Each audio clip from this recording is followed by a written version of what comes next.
100కు పైగా దీర్ఘకాలిక సమస్యలకు ఎటువంటి ఆపరేషన్ దుష్ప్రభావాలు లేకుండా హోమియోపతి చికిత్స. ఫీవర్ టాబ్లెట్ వేసుకొని మరీ ప్రమోషన్ లో పాల్గొంటున్నారు. ఏంటి అంత ప్యాషన్ ఏంటి? సార్ ఎంతో మంది ట్రై చేస్తే ఒకరికి వస్తుంది అవకాశం వచ్చినప్పుడు మన 100% మనం చేయాలి. కాబట్టి చూడాలని నువ్వు చిత్రంతో బాలనటుడిగా పరిచయం అయ్యావు. అవును సార్. ఈ రోజు మిరాయి ఈ పొజిషన్ లోకి వస్తానని ఎప్పుడైనా ఊహించారా సార్? ఇవాళకి ఇప్పటికి ప్రతిరోజు భయమే. నా చైల్డ్ ఆర్టిస్ట్ కెరీర్ అయిపోయిన తర్వాత చాలా స్ట్రాంగ్గా నేను నమ్మేవాడిని, నేను లీడ్ యాక్టర్ అయిపోతాను. బట్ ఎప్పుడైతే ఆడిషన్లు ఇవ్వటం మొదలుపెట్టానో, ఎప్పుడైతే ఆఫీస్ తిరగటం మొదలుపెట్టాను, మెల్లమెల్ల రియాలిటీ స్ట్రైక్ అయింది.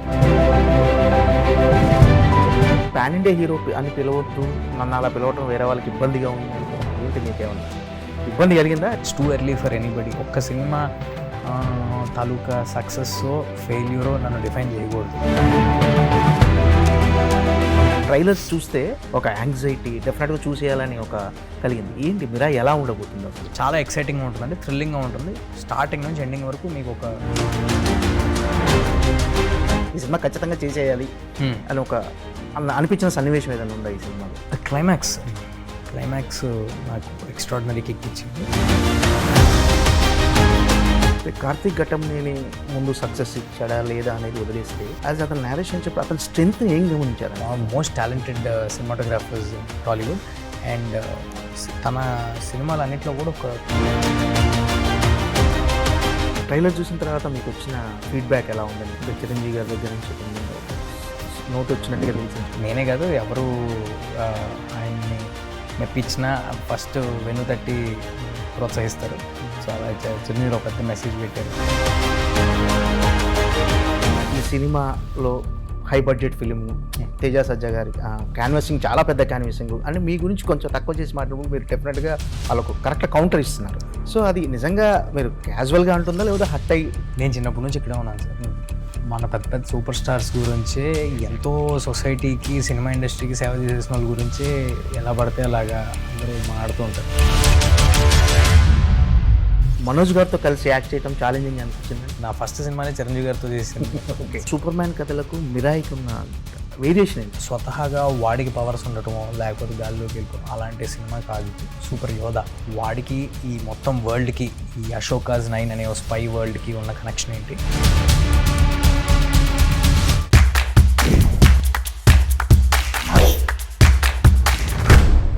Hi sir. హలో అండి, నమస్తే. నమస్తే సార్. ఎలా ఉన్నారు అన్నది, ఎందుకంటే మీరు ఇప్పుడే టాబ్లెట్ వేసుకోవడం చూశాను. సో ఫీవర్ టాబ్లెట్ వేసుకొని మరీ ప్రమోషన్లో పాల్గొంటున్నారు. అంటే ఏంటి అంత ప్యాషన్ ఏంటి సినిమా మీద మీకు? సార్ ఎంతో మంది ట్రై చేస్తే ఒకరికి వస్తుంది అవకాశం వచ్చినప్పుడు మన 100% మనం చేయాలి. కాబట్టి దానికి చేసే ప్రయత్నం, పోరాటం అంతే. ఓకే.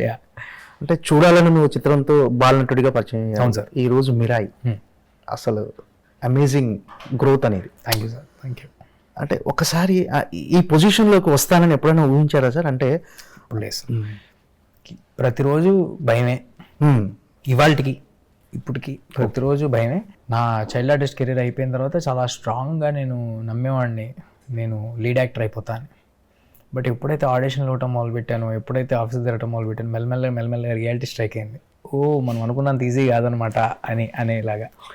తర్వాత ఒక పాయింట్ వచ్చేపాటికి, ఒక 26 ఏళ్ళు అలా వచ్చేసి, ఒక 25 ఏళ్ళు వచ్చేపాటికి భయం స్టార్ట్ అయింది. ఏంటి పని అవ్వట్లేదు, పక్కన ఫ్రెండ్స్ వాళ్ళు అంతా వేరే జాబులు జాయిన్ అయిపోయారు, లేకపోతే వ్యాపారాలు చేసుకుంటున్నారు.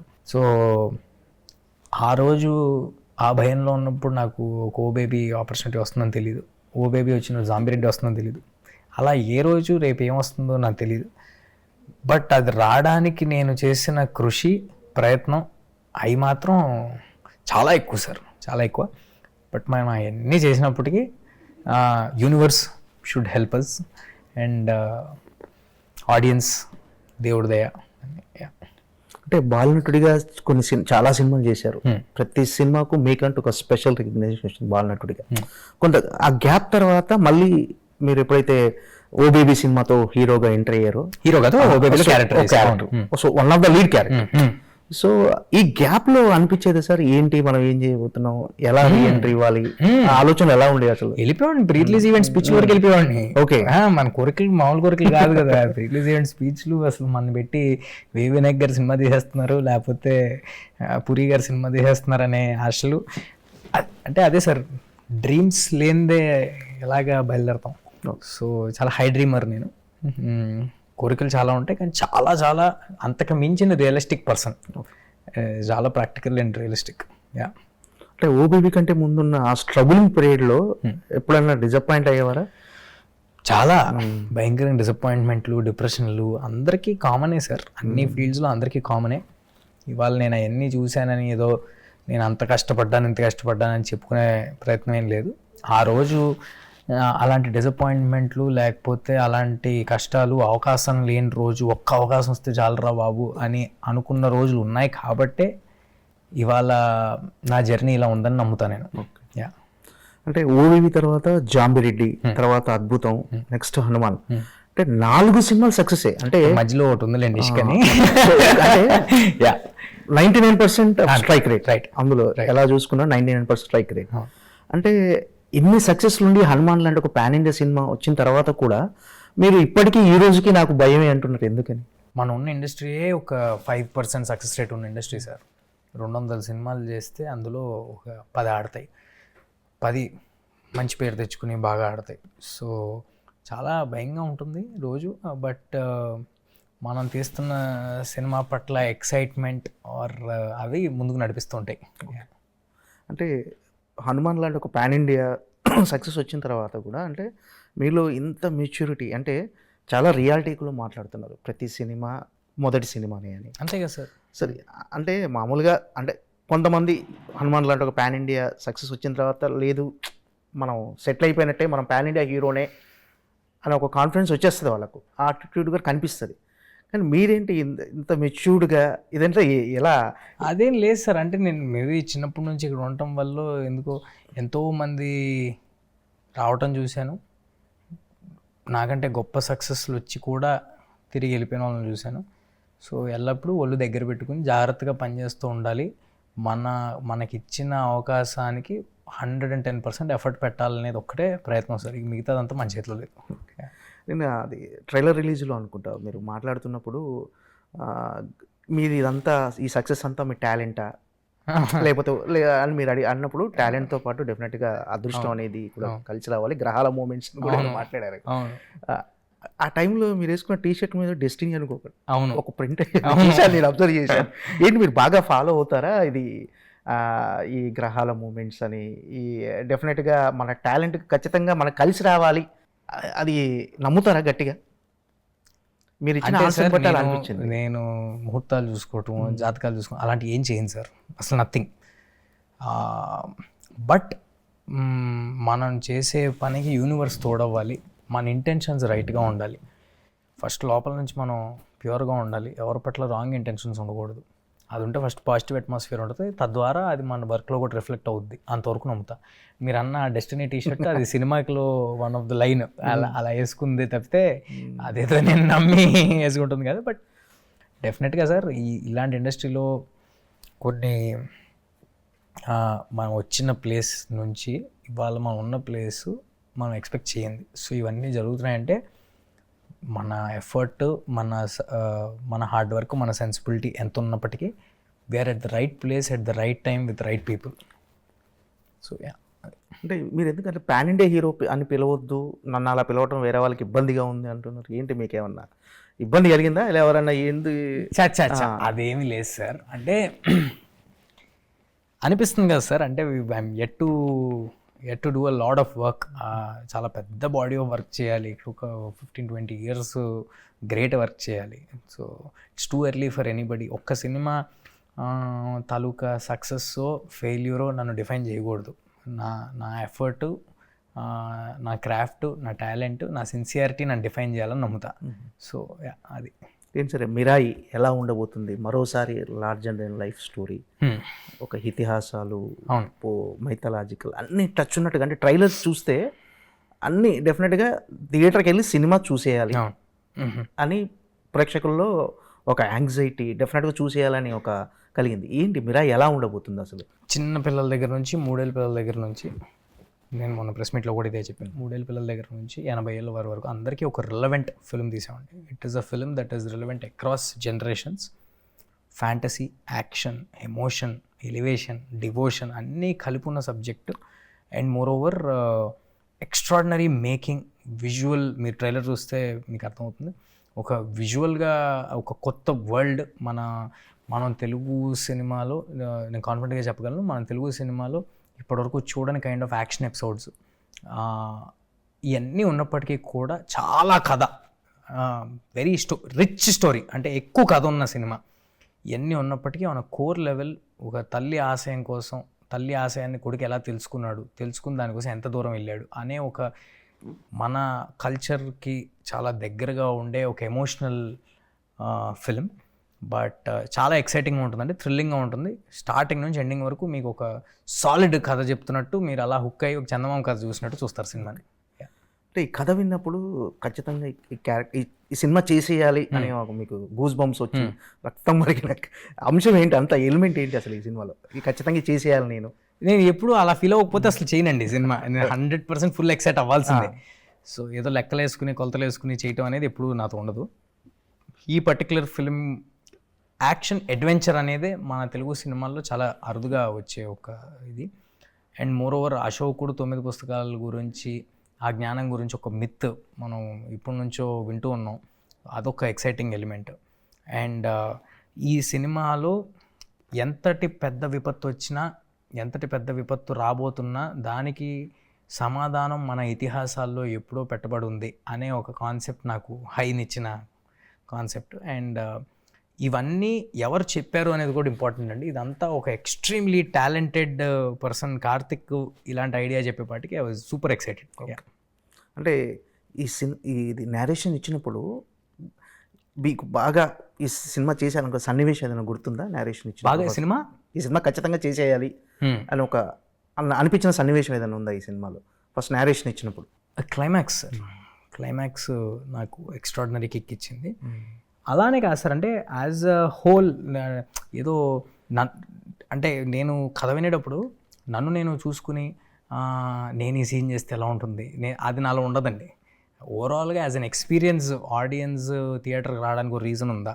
As an experience I delivering something totally new that nobody has delivered until now. And but at చాలా కొత్తగా ఉండాలి బ్యాక్డ్రాప్ విధంగా, బట్ కథగా మనకు తెలిసిన కథే ఉండాలి. మనకు తెలిసిన కథ అంటే I mean to say emotions మనకి దగ్గరగా ఉండే ఎమోషన్ అయి ఉండాలి. అండ్ చాలా క్లీన్ ఫిల్మ్ అయి ఉండాలి. అక్రాస్ జనరేషన్స్ రిలేటబుల్గా ఉండే సినిమా ఉండాలి, అందరికీ కనెక్ట్ అయ్యే సినిమా ఉండాలి. ఇన్ని అంశాలు కలగలిసి రావడం అనేది అరుదుగా జరుగుతాయి సార్. సో ఇవన్నీ ఈ సినిమాలో కలిసి వచ్చినాయి. Okay, yeah. కార్తీక్ ఘట్టంనేని ముందు సక్సెస్ ఇచ్చాడా లేదా అనేది వదిలేస్తే, యాజ్ అతను నేరేషన్ చెప్పి అతని స్ట్రెంగ్త్ ఏం గమనించారంటే కార్తీక్ ఈ సినిమా తీయగలడు అంటే కార్తీక్ స్ట్రెంగ్త్ ఏమిటి అనుకుంటున్నారు? Actual Karthik strength sincerity sir, sincerity. And Karthik strength కొత్తగా నేను గమనించేది ఏముంది సార్, తను excellent photographer, most talented cinematographers in Tollywood. And తన సినిమాలు అన్నింటిలో కూడా ఒక టిపికల్ తను డిఓపిగా చేసినప్పటికీ, తన సినిమాటోగ్రాఫర్గా చేసినప్పటికీ ఆ సినిమా తాలూకు ఒక స్టోరీ టెల్లింగ్ ప్రతి సినిమాలో ఒక స్టైల్ ఉంటుంది తను డిఓపిగా చేసిన ప్రతి సినిమాలో. సో అలాంటి స్టోరీ టెల్లింగ్లో ఇలాంటి ఒక అంబిషియస్ అటెంప్ట్ చేయటం అనేది ఐ వాజ్ వెరీ ఎక్సైటెడ్. అంటే ఇందులో ఎమోషన్ కోర్ ఎలా ఉండబోతుంది అంటే చాలా విజువల్ ట్రీట్ కానీ విఎఫ్ఎక్స్ కానీ గ్రాఫిక్స్ ఎన్ని ఉన్నా ఆ ఎమోషన్ లేకపోతే సినిమా సోల్ మిస్ అవుతుంది అనిపిస్తుంది. అవును, దీంట్లో ఎమోషన్ ఎలా ఉండబోతుంది సార్? అంటే నేను మీతో అన్నట్టు సినిమా మెయిన్ మోటివే తల్లి ఆశయం కోసం కొడుకు ఎంత దూరం వెళ్ళాడు అనేది. అంటే ఇది టిపికల్గా మనం పక్కింట్లో చూసే ఒక మనిషి తాలూకా కథ కాదు, ఇది ఒక ఫ్యాంటసీ, ఒక వరల్డ్. సో ఇందులో ఎమోషన్ ఉంటుంది, దానికి రీజనింగ్ ఉంటుంది. బట్ నేను ఎంత ఎమోషన్ డ్రైవ్ చేసినా కూడా మీకు బ్యాక్ ఆఫ్ ద మైండ్ మీకు తెలుసు చూస్తుంది ఒక పక్కింటోడు కథ కాదు, ఒక ఫ్యాంటసీ అని. సో మోర్ దెన్ దట్ కథగా చాలా స్ట్రాంగ్ రీజన్స్, మోటివ్స్ ప్రతి క్యారెక్టర్కి ఉంటాయి సార్. ఓకే, అంటే ఈ సినిమా చాలా అవుట్డోర్ షూట్స్ జరిగినాయి, చాలా రిస్కీ షాట్స్ కూడా ఉన్నట్టుగా తెలుస్తుంది. ఇందులో మీరు చాలా రిస్కీ షాట్స్ చాలా చేశారా? అందులో బాగా ఛాలెంజింగ్గా ఫీల్ అయిన సీన్స్ ఉన్నాయి ఏమన్నా? బాగా ఛాలెంజింగ్గా ఫీల్ అయ్యేది ఎప్పుడు ప్రమోషన్స్ సార్. షూటింగ్ అనేది చాలా తేలిగ్గా ఉంటుంది, బట్ జోక్స్ అపార్ట్ చాలా చేసాం సార్. అంటే నిజంగా లైవ్ లొకేషన్స్కి వెళ్ళి చేసాం మేము. ఏది బాడీ డబుల్స్ వాడటమో, లేకపోతే డూపులను వాడి చేయటమో, లేకపోతే గ్రీన్ మ్యాట్లో చేయటమో చేయాల. నిజంగా హిమాలయస్ వెళ్ళాం, నిజంగా శ్రీలంక వెళ్ళాం, నిజంగా బ్యాంకాక్ వెళ్ళాం. ఆ లొకేషన్స్లో ఫైట్లు చేసాం, యాక్షన్ చేసాం, అన్ని స్టంట్స్. రేపు పొద్దున్న మీరు సినిమాలో చూడబోయే ప్రతి ఒక్క స్టంట్ నేను చేసిందే. ఓకే. సో చాలా ఉన్నాయి సార్. ఎక్కడ డూబ్ లేదు, నథింగ్ అసలు ఎక్కడ లేదు. Okay sir. హనుమాన్ తర్వాత అంటే యాక్సిడెంటల్ కాకతాళీయంగా ఈ కథ వచ్చిందా, లేకపోతే మళ్ళీ హనుమాన్ తర్వాత ఇక నా స్థాయి పాన్ ఇండియా స్థాయి, ఈ లార్జర్ దెన్ లైఫ్ స్టోరీలే చేయాలని ఫిక్స్ అయిపోయారు? అసలు అంటే హనుమాన్కి ముందు కమిట్ అయిన సినిమా సార్ ఇది. ఓకే. హనుమాన్ రిలీజ్ కంటే ముందు కమిట్ అయిన సినిమా. పాన్ ఇండియా స్థాయికి అది కాదు సార్. అంటే మనం చెప్పే కథ అన్ని ఏజ్ గ్రూప్స్కి రెలవెంట్గా ఉందా లేదా, ఎమోషన్ అనేది ఒకటే, ఒక ప్రాబ్లమ్ని చూపించే విధానం అనేది ఒకటే ఇండియాలో ఎక్కడ చేసినా. సో నేను ఇందాక చెప్పినట్టు నా దగ్గరికి ఏదైనా కథ వచ్చినప్పుడు నేను గమనించుకునే, ప్రతి సినిమాలో అవన్నీ గమనిస్తాను కాదు, బట్ నేను కొన్ని పర్టికులర్ సినిమాల్లో కథలు చెప్పినప్పుడు నేను గమనించేది ఏంటంటే, ఇది ఒక క్లీన్ ఫిల్మా, నన్ను నేను చూసుకుంటున్నానా, can I be part of this film, and థియేటర్కి రావడానికి ఆడియన్స్కి ఎక్సైట్మెంట్ ఉందా ఈ కథలో, అదర్ దెన్ స్టార్ క్యాస్ట్ తీసేసి, మ్యూజిక్ తీసేసి, ఇంకోటి తీసేసి కూడా కథగా దానికి ఆ బలం ఉందా లేదా అనేది వెతుక్కుంటా. సో అలా వెతుక్కుంటే అన్నీ సమకూరిన సినిమానే ఇది. అంటే సినిమా ట్రైలర్ రిలీజ్ వరకు కూడా, అంటే ముందు వచ్చిన టీజర్ కానీ గ్లిమ్స్ కానీ డెఫినెట్గా అందరికీ నచ్చినాయి. కానీ ట్రైలర్ వచ్చిన తర్వాత మోస్ట్ యాంటిసిపేటెడ్ మూవీ అనే ఇప్పుడు రేటింగ్స్లో కూడా ఇది టాప్లో ఉంది. సో ఇప్పుడు రిలీఫ్ అయ్యారా? లేదు. టెన్షన్ రిలీఫ్ అయ్యారా? లేదు, అది ఏం అవ్వలేదు. నాకు ఆ వీకెండ్ అయ్యేంత వరకు సినిమా అందరికీ డెలివరీ అయింది, అందరికీ నచ్చింది అనేంత వరకు అది ఎప్పుడు ఉంటుంది సార్. ట్రైలర్ చూసిన తర్వాత మీకు వచ్చిన ఫీడ్బ్యాక్ ఎలా ఉందని ఇండస్ట్రీ నుంచి కానీ? Great sir, great. అంటే డెఫినెట్లీ సర్ప్రైజ్ అయ్యామని చెప్పారు. Yeah, very good. అంటే చిరంజీవి గారి దగ్గర నుంచి కొన్ని నోట్ వచ్చినట్టుగా తెలుసు చిరంజీవి గారు. Yeah, Chiranjeevi so sweet of Chiranjeevi sir. ఎప్పుడు నేనే కాదు, ఎవరు ఆయన్ని మెప్పించిన ఫస్ట్ వెన్ను తట్టి ప్రోత్సహిస్తారు. సో అలా చిరంజీవి ఒక పెద్ద మెసేజ్ పెట్టారు మా ప్రొడ్యూసర్ గారికి, నాకు వెరీ హ్యాపీ. అంటే మిరాయిలో అంటే మెయిన్ కిడ్స్, అంటే ఇప్పుడు మామూలుగా పిల్లలు కిడ్స్ని అలరించే అంశాలు ఉన్నాయి సార్. ప్రెడామినెంట్లీ ఫ్యాంటసీ అంటేనే అది కదా సార్. పిల్లలకి ఒక చందమామ కథ చూస్తున్నట్టు ఉంటుంది, స్టార్టింగ్ నుంచి ఎండింగ్ వరకు వాళ్ళకి చాలా ఎంటర్టైనింగ్గా ఉంటుంది. కథ కూడా చాలా నీట్గా అర్థమవుద్ది ఏం జరుగుతుంది ఏంటనేది. యా, డెఫినెట్లీ పిల్లలకి చాలా ఎక్సైటింగ్గా ఉండే సినిమా సార్. అంటే హనుమాన్కి డివోషనల్ టచ్ ఉండటం అనేది సినిమా డివోషనల్ ఎలిమెంట్ అనేది చాలా హెల్ప్ అయింది. సో ఈ సినిమాకి కూడా డెఫినెట్గా డివోషనల్ టచ్ అనేది ఎంతవరకు హెల్ప్ కాబోతుంది? అంటే సార్ డివోషనల్ ఇంకెలా చెప్పాలి, ఆ కథలో ఆ అవసరం ఉంది కాబట్టి అది పెడతారు. కానీ కేవలం డివోషనల్ ఫిలిమ్స్, డైరెక్ట్గా డివోషనల్ ఫిలిమ్స్ తీస్తేనే చాలాసార్లు అవి ఆకట్టుకోవు ఆడియన్స్ని. బట్ ప్రెడామినెంట్గా మేము చెప్తున్న సినిమా ఒక యాక్షన్, అడ్వెంచరు, ఫ్యాంటసీ, ఎమోషను, ఒక తల్లి కొడుకున్న ఎమోషను, అంత కథ చెప్తున్నాము. అందులో డెఫినెట్గా మనం చెప్పబోయే ఇతిహాసాల్లో ఉన్న ఒక పాయింట్ మేము ఏదైతే ఎత్తుకుని చెప్తున్నామో అది చాలా చిన్న పోర్షన్ ఉన్నప్పటికీ ఒక మంచి మోరల్ ఎట్ రైట్ టైం మీకు ఒక ఎలివేషను, గూస్ బంప్స్ ఇచ్చేలాగా డెలివర్ అవుతుంది. సో యా, బట్ యా, అంతే. అంటే మీరు బాలనటుడు అవ్వటం యాజ్ ఆర్టిస్ట్గా అంటే ఇప్పుడు ఎంతవరకు ప్లస్ అయిందంటే, ఇప్పుడు చేసిన క్యారెక్టర్స్ కానీ వీటికి కానీ అంటే మోర్ ఈజీ అయిందా మీకు? డెఫినెట్గా సార్. అంటే అసలు జీరో కెమెరా ఫియర్ నాకు. నా కెమెరా ఉన్నా లేకపోయినా I will be the same. And చిన్నప్పటి నుంచి పెద్ద పెద్ద ఆర్టిస్టులతో వాళ్ళతో చేసేపాటికి కెమెరా ఫ్రెండ్లీ అయ్యేపాటికి నాకు ఎప్పుడు ఎదుట ఆర్టిస్ట్ ఎంత పెద్ద ఆర్టిస్ట్ అయినా ఎవరైనా అదేం ఉండదు. My concentration will be only on my scene. నేను వీళ్ళతో పర్ఫామ్ చేస్తున్నాను అనే ఆలోచన నాలో ఎప్పుడూ ఉండదు. సో యా, దట్ వే చాలా హెల్ప్ అయింది. టోటల్ అవుట్పుట్ చూసుకున్నా సార్ మిరాయి మీరు చూసుకున్న తర్వాత మీకు ఎలాంటి కాన్ఫిడెన్స్ వచ్చిందో? ఫస్ట్ మన డైరెక్టర్ ఘట్టంనేని ఆయన కార్తిక్ నేరేషన్ ఇచ్చినప్పటికీ ఇప్పటికీ మీరు మొత్తం అవుట్పుట్ చూసుకున్న తర్వాత ఏంటి, ఎలా అనుకున్నట్లుగా ప్రజెంట్ చేశారని? ఇంకా గ్రాండ్గా ప్రజెంట్ చేశాడు సార్. విజువల్గా మీరు చూస్తే అర్థమవుతుంది, విజువల్గా this film is very rich first of all. And definitely చాలా ఎక్సైటింగ్ ఫిల్మ్ అయితే డెలివరీ చేస్తాం. ఒక థియేటర్ ఫిల్మ్, ఒక ఆడిటోరియం మూమెంట్ ఉండే ఒక సినిమా. Very excited to watch it in the theatres. Okay. Karthik Ghattamaneni గారి అంటే ఈ సినిమా ఆయనకి డైరెక్టర్గా ఎంతవరకు, అంటే ఇప్పటివరకు డైరెక్టర్గా బిగ్గెస్ట్ సక్సెస్ అనేది ఆయన కెరీర్లో లేదు. యాజ్ అ సినిమాటోగ్రఫర్గా ఆయన మంచి పేరు. ఈ సినిమా అతని డైరెక్టర్గా ఎంతవరకు ప్లస్ అవుతుంది సార్ ఆయన కెరీర్కి? సార్ అంటే ఏది రిలీజ్కి ముందు అలా టాల్ క్లెయిమ్స్ చేసి అలా చెప్పడం నాకు అలవాటు లేదు. బట్ నేనేం చెప్పగలనంటే కార్తిక్ గారు హ్యాస్ డెలివర్డ్ సిన్సియర్ ఎఫర్ట్ లేకపోతే ఇలాంటి సినిమా, ఇలాంటి కథ, ఇలాంటి విజువల్స్ ఇంత పెద్ద స్పాన్లో ఇలా చేయలేరు ఎవరు. సో ఐ హోప్ దీని తర్వాత ఇలాంటి క్వశ్చన్స్ కార్తిక్ గారి గురించి ఎవరు అడగరని ఐ హోప్. ఓకే. అంటే యాజ్ ఎ హీరోగా, యాజ్ ఎ కెరీర్కి మీకు ఈ పర్సనల్గా జాబ్ సాటిస్ఫాక్షన్ ఎంతవరకు ఇచ్చింది సార్ ఈ సినిమానా? సార్ ఆనెస్ట్గా నేను అసలు జాబ్ సాటిస్ఫాక్షన్ లేకపోతే నేను I will not even get in to it sir. ఎందుకంటే నేను ఒక 2-3 నాకు వచ్చిన సినిమాల్లో ఏదో ఒకటి సెలెక్ట్ చేసుకోవాలి అని ఒకటి సెలెక్ట్ చేసుకుని చేసే ధోరణి నాది కాదు. నేను ఆడియన్స్ అందరినీ థియేటర్కి వచ్చి చూడమని నా సినిమా అడుగుతున్నాను. నేను ఆ మాట అడిగేటప్పుడు నాకు చాలా కాన్ఫిడెన్స్ ఉండాలి, మీ టైంకి వాల్యుబుల్ ఎంటర్టైన్మెంట్ నేను ఇవ్వబోతున్నాను. సో డెఫినెట్గా ఈ సినిమానే కాదు, ఏ సినిమా అయినా only if I'm excited I will ask, I will get in to the film. అంటే సార్ కొన్ని ప్రెస్ మీట్స్లో కానీ ఎక్కడన్నా Q&Aలో కానీ అంటే ఈ సినిమాలో హై బడ్జెట్ ఫిలిం ఇది, తేజ సజ్జా గారి క్యాన్వాసింగ్ చాలా పెద్ద క్యాన్వాసింగ్ అని మీ గురించి కొంచెం తక్కువ చేసి మాట్లాడినప్పుడు మీరు డెఫినెట్గా వాళ్ళకు కరెక్ట్ కౌంటర్ ఇస్తున్నారు. ఈ సినిమాకి ఎవరు బిఫోర్. సో అది నిజంగా మీరు క్యాజువల్గా అంటుందా లేదా హట్ అయ్యి డెఫినెట్గా ఇలా? అసలు నేనేం హట్ అవ్వను సార్, ఎందుకంటే దిస్ ఇస్ నేను చిన్నప్పటి నుంచి ఇక్కడే ఉన్నాను సార్.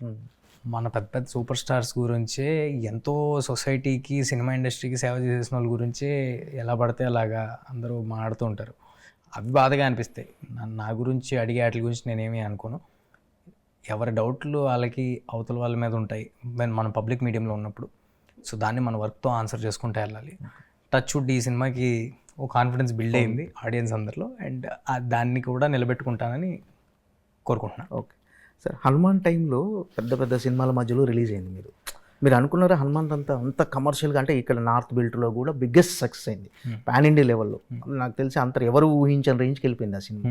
మీరు ముందు అనుకున్నారు సార్ హనుమాన్ ఈ రేంజ్కి వెళ్తుందని? అసలు డెఫినెట్గా పెద్ద రేంజ్ సినిమా వద్దు అనుకున్నాను, కానీ అది ఏం పర్ఫామ్ చేసినా అంత అది ఎప్పుడు ఊహించలేదు సార్. అంటే నిజంగా కూడా నేను ఏదో ఇంత నెంబర్ చేయాలి అంత నెంబర్ చేయాలి ఏ సినిమాకి అలా పెట్టుకోను సార్. ఈ సినిమాకి కూడా అలాంటిది ఏం లేదు. నేను నా 100% ఎఫర్ట్ డెలివర్ చేసేంతవరకు ఉంటుంది. అది ఆడియన్స్కి నచ్చిందా లేదా అనేది నాకు ఇంపార్టెంట్. కొత్త ఎక్స్పీరియన్స్ ఇచ్చానా లేదా అనేది ఇంపార్టెంట్. పిల్లలకి అందరికీ నచ్చేసి వాళ్ళకి ఎక్కువ కాలం గుర్తుండే ఒక సినిమా చేసామా లేదా అనేది ఇంపార్టెంట్. తద్వారా ఇలాంటి నెంబర్స్ ఇవన్నీ తోడైతే డెఫినెట్గా ఆనందమే. బట్ అది నా ప్రయారిటీ కాదు, అది ఎప్పుడు ఆలోచిస్తూ ఉండను. అంటే చైల్డ్ ఆర్టిస్ట్గా చేసిన హీరోలుగా మారిన తర్వాత సక్సెస్ రేట్ అనేది చాలా తక్కువ సక్సెస్ అయిన వాళ్ళు. సో మీరు ఆ వర్గంలో, అంటే ఒక రకంగా ఒక వర్గానికి ఇన్స్పిరేషన్ మీరు. సో మీకు అనిపించిందా అరే నేను మంచి పొజిషన్లోనే ఉన్నా, ఎలాంటి బ్యాక్గ్రౌండ్ లేకుండా ఒక మంచి పొజిషన్లో ఉన్నాను? లేదు సార్, ఇంకా ఐఎమ్ నాట్ ఎట్ దేర్. చాలా చాలా ఎత్తుకెదగాలి. బట్ ఒకటి మాత్రం I'm very very happy and చాలా నాకుండే సాటిస్ఫాక్షన్. చాలా దూరం వచ్చాం, మనం బయలుదేరిన దగ్గర నుంచి చాలా దూరం వచ్చాం అనే ఒక సాటిస్ఫాక్షన్, హ్యాపీనెస్ నేను స్వతహాగా బిల్డ్ చేసుకున్నా, అడుగులో అడుగు నేనే బిల్డ్ చేసుకున్నా అనే ఒక సాటిస్ఫాక్షన్ అయితే ఉంది. బట్ ఇంకా మనం వెళ్ళాల్సిన స్థాయికి ఇంకా చాలా దూరం ఉంది సార్. అంటే స్టార్ హీరోలతో అంతా చైల్డ్ ఆర్టిస్ట్గా కలిసి చేశారు. స్టార్ హీరోలతో చాలా మందితో కలిసి, చిరంజీవి గారితో, నాగార్జునతో, అందరితో కలిసి చేశారు. ఇప్పుడు మీరు ఒక పాన్ ఇండియా హీరోగా, అంటే మీరు ఒప్పుకున్నా ఒప్పుకోకపోయినా మీరు pan India hero as of now. So వాళ్ళ దగ్గర నుంచి వచ్చే కాంప్లిమెంట్స్ కానీ ఎలా ఉంటాయి సార్? అంటే వాళ్ళు మీరు కలిసినప్పుడు మీకు ఇచ్చే కాంప్లిమెంట్స్? ఇలా అందరూ చాలా ఎంకరేజింగ్గా ఉంటారు సార్. అందరూ చాలా ఎంకరేజింగ్ ఉంటారు, ఆనందిస్తారు. వాళ్ళ ముందు చిన్నప్పటి నుంచి వాళ్ళ ముందు పెరిగాను కాబట్టి డెఫినెట్గా they'll all be very encouraging. ఈ మిరాయి సినిమాలో మనోజ్ గారితో కలిసి యాక్ట్ చేయడం ఛాలెంజింగ్ అనిపించిందండి? అసలు అదేం లేదు సార్. అంటే నేను నా ఫస్ట్ సినిమానే చిరంజీవి గారితో చేసింది. So, నాకు ఎవరితోనూ చేయటం ఇస్ నాట్ ఛాలెంజింగ్. అంటే ఇందులో ఇంకా బిగ్ క్యాస్ట్ ఉన్నారు, చాలా మంది ఉన్నారు, అంటే వాళ్ళతో ఉన్న వర్కింగ్ ఎక్స్పీరియన్స్ ఇలా? ఏం లేదు సార్, అందరూ ఇట్స్ ఎక్సైటింగ్ హౌ మనం అనుకున్న ఒక పాత్ర మనం పేపర్ మీద రాసినప్పుడు విన్నప్పుడు మనం అనుకున్న పాత్ర లైఫ్ తీసుకుంటూ వాళ్ళు ఎంత గొప్పగా డెలివరీ చేస్తున్నారు అనేది ఎవ్రీ సింగిల్ షాట్లో ఒక ఎక్సైట్మెంట్ యాజ్ ఆ సినిమాని రిప్రజెంట్ చేస్తున్న పర్సన్గా నా ఎక్సైట్మెంట్ హ్యాపీనెస్ ఎప్పుడూ ఉంటుంది. సో మిరాయి సినిమా ఎందుకు చూడాలని అని ప్రశ్నించే ఆడియన్కి మీరు ఇచ్చే సమాధానం? ఫస్ట్ ఆన్సర్ ఏంటంటే ట్రైలర్ చూడండి, మీ ఆన్సర్ మీకు వస్తుంది. బట్ అపార్ట్ ఫ్రమ్ దట్ నేను చెప్పమంటే చాలా clean film, fantasy, action, adventure అన్నీ కలిపి మన ఇతిహాసాల్లో ఉన్న ఒక చాలా హై ఎలిమెంట్ని టచ్ చేస్తూ తెలుగు సినిమాలో ఎప్పుడూ చూడని ఎక్స్ట్రాడినరీ యాక్షన్ సీక్వెన్సెస్తో ఒక థియేటర్ మూమెంట్ ఉండే, థియేటర్ ఆడిటోరియంలోనే చూడాల్సిన సినిమా మిరాయ్. సో తప్పకుండా థియేటర్స్లోనే చూడాలి. అంటే పర్సనల్గా మీకు ఫాంటసీ ఇతిహాసాల నుంచి పాయింట్స్ తీసుకొని కథలుగా చెప్పడం ఇష్టం అని చెప్పారు, ఎందుకని సార్? ఎందుకని అంటే ఏమో సార్, ఒక్కరికి చాలా మందికి ఒక కమర్షియల్ యాక్షన్ ఎంటర్టైన్లు, ఒక ఒక చేజింగ్ ఇలా ఒక ఇలాంటి సినిమాలు చేయాలంట, కానీ ఒక ఫాంటసీ ఇతిహాసాల్లోనే ఎవరు ఎక్స్ప్లోర్ చేయని విషయాల్ని ఎవరు ఎక్స్ప్లోర్ చేయలేదనేనేమో. ఓకే, అందుకేనేమో ఎక్స్ప్లోర్ చేయలేదు కాబట్టి డెఫినెట్గా దిస్ ఇస్. ఇంకోటి ఏంటంటే సార్, ఫస్ట్ టైం మనం చేస్తున్నాము, మనకి ఏదైనా అది ఒక యాక్షన్ సీక్వెన్స్ అవ్వచ్చు, లేకపోతే ఒక ఐడియా అవ్వచ్చు, ఒక సినిమా అవ్వచ్చు, ఒక బ్యాక్డ్రాప్ అవ్వచ్చు, ఫస్ట్ టైం చేస్తున్నాం అనేది చాలా ఎక్కువ ఆనందాన్ని ఇస్తుంది సార్ నాకు. సో అంటే ఈ సినిమాలో నటిస్తున్నప్పుడు కానీ ఆన్ షూటింగ్ లొకేషన్లో కానీ అంటే మీలో మీకు కనిపించిన కొత్త కోణం ఏమైనా ఉంది? ప్రతి సినిమాకి నాకు భయంగా ఉంటుంది సార్ ఫస్ట్ డే వెళ్ళేటప్పుడు. ఎన్ని సినిమాలు చేసినా వేరే వాళ్ళతో యాక్ట్ చేయడం గురించి భయం ఉండదు, బట్ డైరెక్టర్ అనుకున్నట్టు నేను డెలివర్ చేయగలుగుతానా లేదా అనే భయం ఉంటుంది. ఆ కాస్ట్యూమ్ వేసుకుని ఆ గెటప్లోకి వెళ్ళి అక్కడికి వెళ్ళి ఆ కెమెరా ముందు నుంచి వాళ్ళు ఇచ్చిన లైన్స్ని డెలివర్ చేసిన తర్వాత నాకు నేను కొత్తగా కనిపిస్తుంటే, ఈడిలాగా ముందు సినిమాల్లో లేడు, ఇప్పటివరకు చేసిన సినిమాలో ఇలా లేడు అని కనిపిస్తే అప్పుడు then I will be satisfied. So అలా అడిగితే డెఫినెట్గా ప్రతి సినిమాలో నేను కొత్తగా కనిపిద్దామనే ప్రయత్నమే. నెక్స్ట్ అంటే ఎలాంటి కథలు ఎంచుకోబోతున్నారు? జాంబిరెడ్డి 2 ఆల్రెడీ అవును సార్, రెడీగా ఉంది. అవును సార్. ఎలాంటి కథలు ఎంచుకోబోతున్నారు? అంటే మీ పైన ఇలాగే డిఫరెంట్ కథల్ని, ఇతిహాసాలు, ఫాంటసీ అంటే ఇఫ్ సంథింగ్ ఈజ్ ఎక్సైటింగ్, నా వరకు వచ్చేది కొత్త కథ చేస్తున్నాము అనే కాన్ఫిడెన్స్ వస్తే డెఫినెట్గా will jump in to it sir. కొత్త కథ చేస్తున్నాం అనేలా ఉండాలి. ఇందాక చెప్పిన అన్ని ఆల్ ఏజ్ గ్రూప్స్ చూసే సినిమా అయి ఉండాలి, అందరూ పిల్లల్ని ఫ్యామిలీస్ని తీసుకొచ్చే సినిమా అయి ఉండాలి. సో అలాంటి వాటి కోసం వస్తే అది కామెడీ సినిమా అయితే కామెడీ సినిమా, అది ఫ్యాంటసీ అయితే ఫ్యాంటసీ, లేదా దాంట్లో డివోషనల్ టచ్ ఉంటే అలాంటి సినిమా. ఇప్పుడు కొంచెం సూపర్ మ్యాన్ కథలకు మిరాయికి ఉన్న వేరియేషన్ ఏంటి సార్? అంటే ఇందులో చూపించే కొత్త కోణం అసలు సూపర్ మ్యాన్ కథ కాదు సార్, అది ఒక బాయ్, వాడి ఒక అల్లరి చిల్లరగా తిరిగి కుర్రాడు, వాడి పర్పస్ ఏంటో తెలుసుకుని, ఉన్న గ్రేటర్ పర్పస్ ఏంటో తెలుసుకుని, వాళ్ళ అమ్మ ఆశయాన్ని తెలుసుకుని వాడు ఎక్కడి వరకు వెళ్తాడు అనేది వాడి జర్నీ. స్వతహాగా వాడికి పవర్స్ ఉండటమో లేకపోతే గాలిలోకి వెళ్ళిపోవడం అలాంటి సినిమా కాదు ఇది. ఒక యోధుడు, సూపర్ హీరో కాదు, సూపర్ యోధ. ఒక యోధుడు ఎలాగా ఫామ్ అవుతాడు, వాడి జర్నీ ఏంటి, వాడికి ఈ మొత్తం వరల్డ్కి, ఈ అశోకాజ్ 9 అనే స్పై వరల్డ్కి ఉన్న కనెక్షన్ ఏంటి, ఆల్రెడీ ఇతిహాసాల్లో ఉన్న సమాధానం ఏంటి, దాన్ని వాడు చేదెక్కించుకోవడానికి ఏం చేశాడు, చేదెక్కించుకున్న తర్వాత జరగబోయే విపత్తును ఎలా ఆపాడు, ఇది సినిమా సార్. అంటే ఈ హనుమాన్ తర్వాత ఇప్పుడు మిరాయి, ఇది కూడా బిగ్గెస్ట్ బ్లాక్ బస్టర్ అయిపోయింది అనుకోండి, బాలీవుడ్ నుంచి ఆఫర్లు వస్తే అంటే ఇతర భాషల్లో కూడా చేయడానికి రెడీయా? ఇప్పుడు ఆల్మోస్ట్ ఇతర భాషల్లోకి మన సినిమా చేస్తున్నాం కదా సార్. అంటే డైరెక్ట్ బాలీవుడ్ మూవీ కానీ ఇతర భాషల నుంచి డైరెక్టర్స్ వచ్చినా కానీ సార్, అది తెలుగు సినిమాగానే మొదలుపెట్టి తెలుగు సినిమాగానే చేస్తాం. ఎందుకంటే నాకు తెలిసిన నేటివిటీ, నాకు తెలిసిన ఎమోషను, లేకపోతే నాకు కంఫర్ట్ ఉన్న లాంగ్వేజ్ నా లాంగ్వేజ్ కాబట్టి, నా మదర్ టంగ్ కాబట్టి, తెలుగు కాబట్టి తెలుగులోనే చేసి ఇతర లాంగ్వేజెస్కి డబ్ చేయడం జరుగుతుంది సార్. అది ఏ భాష దర్శకుడు వచ్చినా కూడా. చెప్పండి సార్, పీపుల్స్ మీడియా ఫ్యాక్టరీ గురించి. అంటే ఇంత బడ్జెట్తో ఈ సినిమా, అంటే ఎంతో ప్యాషనేట్ అయితే తప్ప ఈ సినిమాని నిర్మించాడు. సో అంటే డెఫినెట్గా విశ్వ గారు లాంటి అంత ప్యాషనేట్ ప్రొడ్యూసర్తో వర్క్ చేయడం ఐఎమ్ అబ్సల్యూట్లీ హ్యాపీ. బట్ మీరు అనుకుంటున్నట్టు మేమేమి అంత ఎగ్జాబరెంట్ మీరు చూసిన విజువల్స్కి ఏదో ఎగ్జాబరెంట్ అనుకుంటున్నారేమో, that is not what we have done. మేము మా పరిధిలో మాకున్న పరిధిని దృష్టిలో పెట్టుకుని అలాంటి విజువల్స్ని అలాంటి దాన్ని అచీవ్ చేయడానికి చాలా కష్టాలు పడి చేసాము. మేము వెళ్ళిన అన్ని లైవ్ లొకేషన్స్కి వెళ్ళి ఒరిజినల్గా యాక్షన్ స్టంట్స్ అన్నీ మేమే చేసుకున్నాము. సో విశ్వ గారి సైడ్ నుంచి ఎంత సపోర్ట్ ఉన్నప్పటికీ మేము వీఆర్ ఆల్వేస్ కాన్షియస్ ఆఫ్ మాకున్న పరిధి ఏంటి, ఆ పరిధిలో ఎలా చేయాలని. అది డెఫినెట్గా డైరెక్టర్స్ అచీవ్మెంట్. ఎందుకంటే మాకున్న కన్స్టెన్స్కి తను డెలివర్ చేసిన దానికి అసలు పొంతం లేదు, తను డెలివర్ చేసిన విజువల్కి దానికి పొంతం లేదు. బట్ ఒక అంత స్ట్రాంగ్ పర్సన్ విశ్వ గారు లాంటి వాళ్ళు వెనకాల నుంచి మీరు ఏదైనా డ్రీమ్ చేయండి నేను చేస్తాను, మీకు ఏ ట్రబుల్ వచ్చినా వెనకాల నేను ఉన్నాను అనేలాంటి ప్రొడ్యూసర్ దొరకడం డెఫినెట్గా I'm very happy. Okay sir, all the best. Thank you sir. Hanuman లాగా మిరాయి కూడా బిగ్గెస్ట్ బ్లాక్ బస్టర్ విజయం సాధించాలని మనస్ఫూర్తిగా కోరుకుంటున్నాను.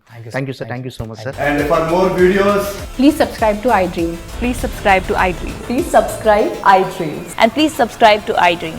For more videos, subscribe to iDream. please like, share and subscribe to the channel. Congratulations, iDream. Subscribe to iDream. Subscribe to iDream. So subscribe to iDream Media. iDream की iDream team अंदर की huge congratulations. Please subscribe iDream Media. Please subscribe to iDream. Subscribe iDream. Please subscribe to iDream.